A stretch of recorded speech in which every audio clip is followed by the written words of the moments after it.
in this third video, we're going to continue to answer the question, why send missionaries around the world when there's lost people across the street?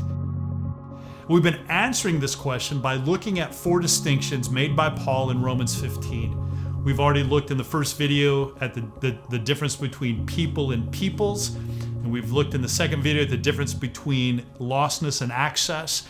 In this video, we're going to look at the difference between evangelism and missions.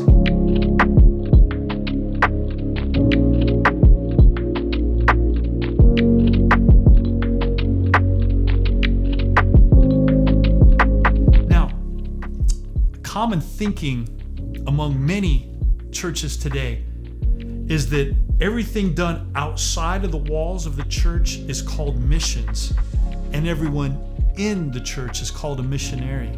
And this thinking leads to many signs that I've seen leaving a church building or leaving a church parking lot, and a sign that reads, "You are now entering your mission field." David Platt gives us the good, the bad, and the ugly about that statement. I want you to listen to what he says. The good, we are indeed commissioned by Christ to live on mission wherever we go, and that starts wherever we live, work, and play. The bad, an emphasis on your mission field can cause unhelpful tunnel vision such that you focus on the people, place right around you to the exclusion of people, places far beyond you. And the ugly, if we all just focus on our mission field right around our churches, then more than 2 billion people will continue to be born, live, and die without ever hearing the gospel. We need to see the world as our mission field.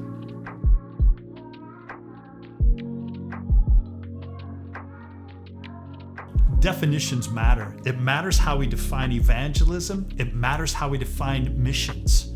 You know, you can tell how a church defines missions by looking at what they support out of their missions budget.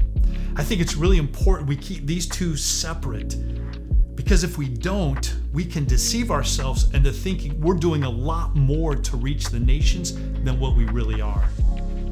So, is everything missions? Is everyone a missionary? Back to Romans 15, and now we're in verse 23 and 24. But now that there is no more place for me to work in these regions, and since I have been longing for many years to see you, I plan to do so when I go to Spain. I hope to visit you while passing through and to have you assist me on my journey there after I've enjoyed your company for a while. Now here's Paul making another incredible statement, right? There's no more work for me to do in these regions. From Jerusalem all the way around to Illyricum, there's no more work. Now, notice he doesn't say there's no more work. He knew there was more work.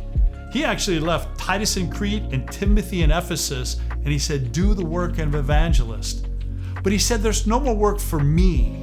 Well, who's me? Paul the missionary. He says, the missionary task here is completed, and now the work of evangelism can continue. See, he makes this important distinction between evangelism and missions. Evangelism is about reaching more people. See, God is not willing that any should perish, but that all should come to repentance. And so evangelism is about reaching more people, and this work continues until Christ returns. But missions is about reaching more peoples, not people, but peoples. And this work gets completed as the church is planted among a people group and brought to maturity so that the work of evangelism can continue. You see, if every people group has the church, then every person can have the gospel.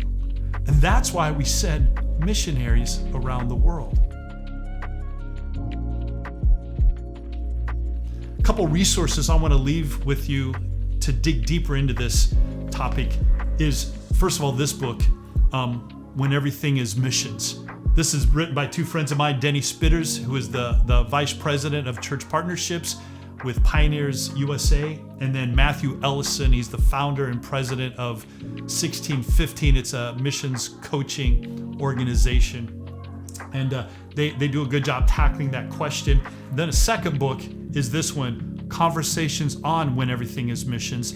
This book just came out. It's a follow-up to the first book, and it's from 15 different contributors speaking into that question, is everything missions, and is everyone a missionary? So I will see you in the last video.